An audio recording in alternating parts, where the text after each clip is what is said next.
Dah. 1, 2, 3. Assalamualaikum warahmatullahi wabarakatuh. Halo semuanya, perkenalkan kami dari kelompok 3. Di sini kami akan mempresentasikan hasil diskusi kami mengenai interaksi desa dan kota. Sebelumnya perkenalkan, saya Nosa Firdaus Nista dari absen 29. Saya Fahri Ahmad dari absen 11. Muhammad Rafa Akbar dari absen 26. Saya Rahmalia dari absen 31. Saya Tuban Musangi dari absen 35. Dan saya Veronica Nalda dari absen 36. Lalu itu selanjutnya pengertian akan dijelaskan oleh Fahri. Oke, baik. Aku akan menjelaskan tentang pengertian interaksi desa dan juga kota. Jadi, interaksi desa dan kota ini adalah hubungan timbal balik antara desa dan juga kota, di mana desa ini memenuhi kebutuhan pokok atau hasil mentah pertanian ke kota. Dan juga si kotanya ini memenuhi kebutuhan pokok barang jadi hasil industri ke penduduk desa, di mana interaksi ini seperti yang kita tahu itu menghasilkan saling ketergantungan antara si desa dan juga si kota. Selanjutnya akan dijelaskan oleh Bapak Alfa. Oke, jadi di sini ada teori interaksi desa kota. Nah, ingatnya gini aja, kalau desa itu biasanya kita manggilnya dengan pola, dan untuk kota itu kita biasanya teori-teori. Nah, untuk desa ini kita ada 3 pola, yaitu pola linear, pola nukleasi, dan pola tersebar. Nah, kalau pola linear itu biasanya bentuk-bentuknya itu ngikutin jalan raya atau orang-orang yang tinggal di pesisir pantai atau orang-orang yang tinggalnya di persis di pinggir rel kereta api. Jadi kayak buat mereka yang tempat tinggalnya memang pola keruangannya seperti itu, mengikuti jalan rel kereta atau garis pantai, nah itu namanya pola linear atau memanjang. Selanjutnya ada pola nukleasi. Nah, pola nukleasi ini berpusat ya. Teori maksudnya pola keruangan suatu desa yang memusat di satu titik, karena di titik tengahnya itu pasti adalah pusat kegiatan, entah itu rumah ibadah, entah itu pasar, entah itu pusat perbelanjaan dan lain sebagainya. Nah, itu disebut dengan pola nukleasi atau terpusat. Yang terakhir ada pola tersebar atau dispersed. Nah, pola ini tuh ngacak, bener-bener ngacak. Jadi kayak mereka cuman ngikutin kayak bangunan-bangunan yang mereka punya, kayak sumur mereka atau misalkan tanah sawah yang mereka punya. Makanya pola desa mereka itu bentuknya dispersed atau tersebar. Selanjutnya ada teori untuk yang kota-kotanya. Nah, buat teori yang kota, di sini kita ada 3 teori. Yang pertama ada teori konsentris, yang kedua ada sektoral, yang ketiga ada teori inti ganda. Nah, jadi untuk teori konsentris ini dikemukakan oleh Burgess pada tahun 1924. Nah, dia mengatakan bahwa pola keruangan suatu kota itu menyebarnya membentuk suatu lingkaran yang bertingkat. Jadi yang di tengah itu nomor 1. Di situ ada CBD atau Central Business District, yang biasanya itu dipenuhi dengan pusat perbelanjaan, perindustrian dan lain sebagainya. Ya pokoknya pusat-pusat kegiatan manusia itu selalu ada di nomor 1 atau CBD, Central Business District. Yang kedua adalah tempat pemukiman orang-orang migran dari desa, atau biasanya ini disebut dengan daerah peralihan. Nah, yang tinggal di sini tuh kumuh, benar-benar kumuh, kayak literally disebut dengan slum area. Jadi kayak dia benar-benar kotor, kumuh, dan biasanya tuh orang-orang yang nggak punya pekerjaan dari desa pindah ke kota. Selanjutnya nomor 3 itu ada daerah untuk pemukiman kelas rendah. Ya sesuai namanya, pemukiman kelas rendah, tapi itu justru lebih baik daripada daerah peralihan, karena mereka biasanya tuh para buruh, seenggaknya punya kerja dan tempat tinggalnya seenggaknya lebih baik daripada yang daerah peralihan. Yang keempat itu ada zona kelas menengah. Yang kelima itu ada zona kelas atas. Ya sesuai namanya aja ya, menengah dan atas. Terus yang untuk sektoral dikemukakan oleh Homer Hoyt pada tahun 1939, yang mana dia itu mengungkapkan bahwa kalau teori keruangan kota itu nggak cuman kayak lingkaran doang gitu aja, tapi ada sektor-sektornya. Nah, jadi mirip-mirip kayak tadi. 1 itu CBD atau Central Business District, yang kedua itu keindustrian, yang ketiga itu, nah di sini bedanya dia nggak ada slum area, dia langsung kelas rendah. Ya, jadi yang ketiga itu kelas rendah, yang keempat kelas menengah, yang kelima kelas atas, dan yang terakhir teori inti berganda yang dikemukakan oleh Harris dan Ullman pada tahun 1949, di mana mereka itu mengasumsikan bahwa teori keruangan kota itu intinya berganda atau nggak cuman punya satu inti tapi banyak inti. Nah di sini untuk CBD-nya ada di nomor 1 tetap, terus nomor 2-nya itu ada industri ringan atau pusat perdagangan besar. Yang tiga itu kelas rendah, dia nggak ada slum area juga di sini. Dan yang keempat kelas menengah, kelas 5 kelas atas, 6 industri berat, terus 7 itu zona bisnis pinggir kota. Terus yang 8 itu zona pemukiman pinggir kota, dan yang ke-9 itu zona industri biasa. Oke, jadi itu dia teori pola desa dan juga teori kota. Ya ini penjelasannya yang tadi udah dijelasin, boleh di skip aja, boleh dilihat. Nah. Oke, berikutnya di sini ada komponen arus interaksi dari desa dan kota. Nah, untuk komponen arusnya ini sendiri ada 5 komponen. Yang pertama ada komponen arus interaksi orang. Nah, arus orang ini contohnya adalah seperti urbanisasi. Urbanisasi itu berarti perpindahan penduduk dari desa menuju kota, dan juga ruralisasi, yaitu perpindahan penduduk dari kota menuju desa. Nah, kemudian ada juga arus barang. Arus barang ini adalah arus perpindahan atau pertukaran barang, seperti barang-barang hasil pertanian, hasil perdagangan, atau juga barang-barang hasil industri. Biasanya rata-rata arus barang ini adalah dari desa menuju kota. Kemudian yang ketiga ada pertukaran arus jasa. Nah, untuk pertukaran arus jasa ini contohnya adalah pertukaran jasa seperti tenaga medis, jasa tenaga medis yang dikirim dari kota ke desa, atau bisa juga jasa seperti orang yang jago di profesinya dari desa dikirim ke kota. Nah, kemudian ada arus keuangan. Untuk arus keuangan ini adalah pertukaran uang atau aliran dana yang terdapat dari desa ke kota. Nah, contohnya adalah seperti orang yang sedang merantau ke kota dikirimi uang dari kedua orang tuanya yang sedang berada di desa, atau bisa juga seperti para investor-investor di kota yang menanamkan modal untuk perusahaannya di dalam desa itu. Dan terakhir ada arus informasi dan gagasan. Nah, arus informasi dan gagasan ini adalah sebuah pertukaran yang menimbulkan modernisasi pada desa. Nah, untuk arus ini biasanya dari kota menuju desa. Nah, untuk arus ini seperti edukasi, atau bisa dicontohkan seperti petani. Mereka pergi ke kota untuk mencari informasi dan gagasan baru. Kemudian mereka kembali ke desa untuk menerapkan dan memodernisasi desa itu sendiri.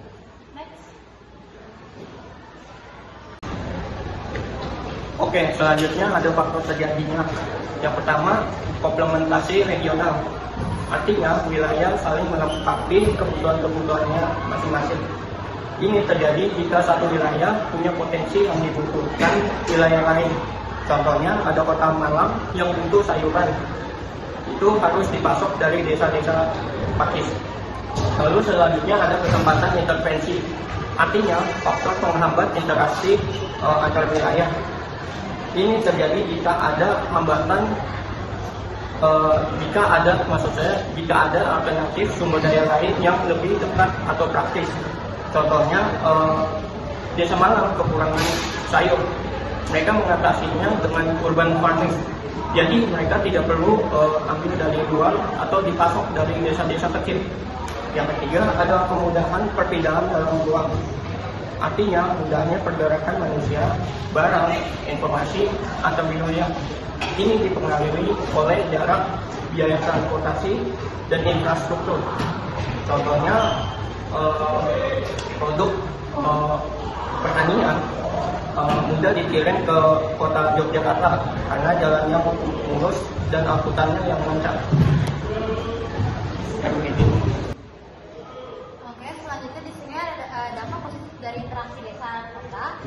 Itu kita ada 3 yang bisa masukin. Itu pertama pengetahuan dan interaksi masyarakat yang meningkat. Di sini bisa kita tahu kalau misalkan interaksi antara desa dan kota itu pasti saling menguntungkan kan, baik dari desa sendiri ataupun kota sendiri. Nah, kalau misalnya dari desa sendiri itu contohnya kayak misalkan mereka bisa lebih mudah mengakses informasi-informasi yang dimana mereka informasi yang dari kota ke desa yang membuat kayak bahwa informasi yang belum mereka dapatkan dari desa itu bisa mereka dapatkan dari masyarakat yang dari kota, maupun sebaliknya misalnya dari kota bisa mendapatkan informasi-informasi yang belum mereka dapatkan lewat internet, tapi mereka bisa mendapatkan secara langsung dari warga-warga di desa tersebut. Terus yang kedua, meningkatnya pergerakan barang dan jasa antara desa dan kota. Nah di sini lebih kayak kita saling menguntungkan, yang dimana tentunya kan seperti kita tahu kalau orang-orang kota itu butuh pasukan-pasukan barang seperti kan lebih kayak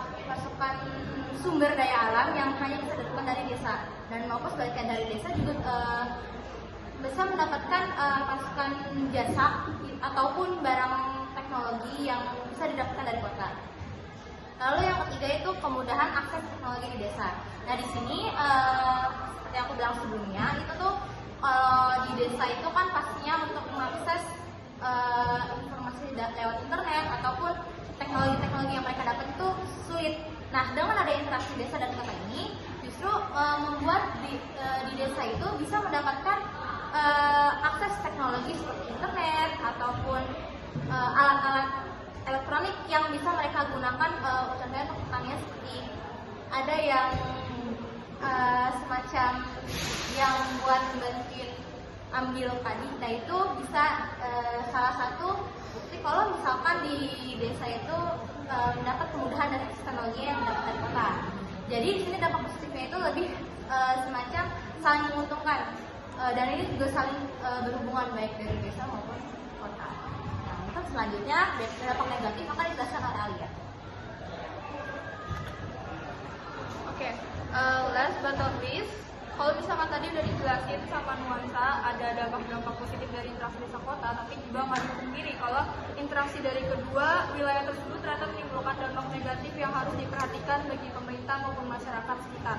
Nah, jadi dampak-dampak negatif ini itu lebih ke kayak misalkan pertama muncul, nah itu pasti dampak-dampak berikutnya juga akan berpengaruh dari dampak sebelumnya, jadi kayak mempunyai keterkaitan. Nah, langsung aja yang pertama itu adalah peningkatan urbanisasi. Nah, orang-orang desa ini beranggapan kalau misalkan mereka itu bisa dengan memperbaiki kehidupannya, mendapatkan gaji yang layak dan juga mendapatkan pekerjaan yang layak dengan merantau ke kota. Karena mereka beranggapan kalau misalkan kota itu setidaknya memiliki lapangan pekerjaan yang cukup layak, gaji yang tinggi, terus juga mereka akhirnya bisa meningkatkan derajat mereka sendiri maupun keluarganya. Maka arus dari urbanisasi atau perpindahan orang-orang tersebut akan semakin tinggi, sehingga penduduk di kota ini akan semakin tinggi juga. Nah, selanjutnya itu ada penurunan lahan pertanian dan lahan permukiman hijau. Nah, tadi karena ini berhubungan sama urbanisasi. Kalau misalkan orang-orang tadi itu tuh berurbanisasi, perpindahan ke kota. Nah, otomatis tempat-tempat tinggal yang diperlukan untuk orang-orang ini hidup di kota itu pasti kan banyak, dan juga membutuhkan lahan yang juga banyak. Nah, otomatis mau nggak mau lahan-lahan kosong kayak rumah kosong maupun tempat-tempat yang setidaknya tidak punya pemilik itu mau tidak mau dialihfungsikan menjadi tempat tinggal bagi mereka.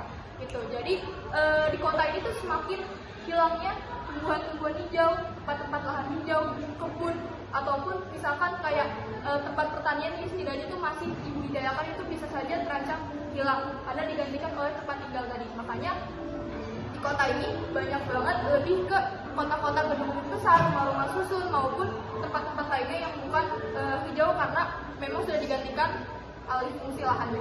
Terus yang ketiga itu ada penetrasi budaya kota ke desa yang kurang sesuai. Nah ini juga berhubungan dengan tadi lagi-lagi karena orang-orang desa itu kan nilai-nilai moral yang mereka itu kan tidak selalu kayak sama ya, pasti ada yang namanya tolak belakang dari orang-orang kota. Cara mereka berperilaku, pola pikir maupun kebiasaan aktivitas yang mereka lakukan pasti kan beda sama orang-orang kota. Makanya itu kalau misalkan orang-orang tersebut tidak bisa yang namanya bisa membawa diri mereka ke kota, tidak bisa beradaptasi dengan baik, maka mereka itu bisa saja memiliki rasa minder dan juga tidak bisa mengikuti arus interaksi hubungan dengan orang-orang kota sekitar. Maka mereka bisa saja menimbulkan kumpulan-kumpulan, bisa saja orang-orang marginalisasi karena mereka itu istilahnya itu karena susah untuk beradaptasi, sulit beradaptasi karena memang penetrasi budayanya itu beda dengan orang-orang kota, maka mereka akan kayak istilahnya secara kasar itu bisa tersingkirkan dari orang-orang kota. Lalu yang keempat itu ada memicu masalah-masalah sosial. Nah tadi udah tempat tinggalnya banyak gitu kan, terus juga lahannya udah dialihkan di tempat tinggal, terus orang-orang ini terpinggirkan, makanya akan muncul atau perilaku manusia untuk bertahan hidup, dan yaitu dengan menimbulkan masalah sosial kayak kriminalitas. Mereka itu buat dapetin uang buat bisa bertahan hidup di kota itu dengan cara mencuri, misalkan di pasar-pasar, misalkan rampok, ataupun bisa saja kalau misalkan di keadaan yang mendesak mereka itu kayak membunuh orang untuk bisa bertahan hidup. Jadi kayak pekerjaan-pekerjaan yang kayak gelap gitu untuk demi bertahan hidup. Nah, selanjutnya itu ada pembentukan area-area kumuh. Oke, tempat tinggal ya, karena pasti kan banyak, jadi orang-orang tersebut mau nggak mau kalau misalkan udah penuh nih tempat-tempat yang emang udah sesuai dengan kawasan rumah, pasti otomatis mereka akan semakin menumpuk dan mereka bisa kayak di kolong jembatan, misalkan membangun rumah di dekat pinggir sungai, terus dekat kali. Nah, itu pasti kan bakal beresiko. Kumpulan-kumpulan dari kawasan tersebut akan memicu timbulnya yang namanya slum area, yaitu pemukiman kumuh. Jadi pemukiman yang memang seharusnya tidak digunakan sebagai tempat tinggal manusia. Selanjutnya ada tentang penurunan minat pekerja di sektor pertanian. Nah, apalagi kan generasi muda sekarang, sampai 2025, pasti kan orang-orang gak cuma dari kota atau nggak dari desa juga pasti hanya berpendapat kalau misalkan tradisional atau di sektor pertanian itu masih pekerjaan tradisional. Jadi kayak istilahnya bahasa kasar itu kayak gajinya itu masih sedikit dan tidak pasti gitu. Jadi mereka itu bisa kayak mengharapkan, oh keren gitu loh, kalau misalkan kerja di kantor, jadi pegawai kantor, misalkan kayak eksekutif gitu di gedung besar, itu pasti mereka itu berpikiran seperti itu kan. Semakin berkembangnya teknologi, zaman, terus juga transportasi segala macam, pasti mereka akan berpikiran seperti itu. Jadi terutama berhubungan dengan lahan pertanian yang semakin berkurang. Jadi karena memang mereka ini lebih ke bekerja ke sektor kayak industri, terus yang kayak kantoran, pegawai. Makanya sekarang tuh kayak udah jarang banget kan di kota lahan-lahan pertanian yang memang asri, karena emang udah istilahnya dibabat habis buat tempat tinggal maupun membangun kantor-kantor baru. Nah, yang terakhir ya, itu ada peningkatan gaya hidup hedonisme. Nah, ini udah pasti karena kita globalisasi, juga tren-tren banyak banget kayak tentang apa sih, kayak membeli yang tidak diperlukan. Jadi kayak mengesampingkan kebutuhan untuk meningkatkan gengsi. Kayak misalkan kalau mau diambil dari kehidupan hari kayak lagu atau action figure, nah itu kan pasti kayak dari tren-tren aplikasi kayak TikTok gitu segala macam kan. Nah itu mereka ini orang-orang yang biasanya harus beradaptasi di aktivitas atau di keseharian kota, mereka itu akan setidaknya tuh bisa mencukupi gengsi mereka dengan membeli tersebut. Padahal kebutuhan hidup mereka sendiri itu setidaknya tidak tercukupi secara baik. Jadi mereka cuman setidaknya kayak agar bisa masuk ke suatu kelompok. Jadi mereka itu mengikuti gaya hidup kelompok tersebut gitu, agar bisa beradaptasi seperti itu. Oke?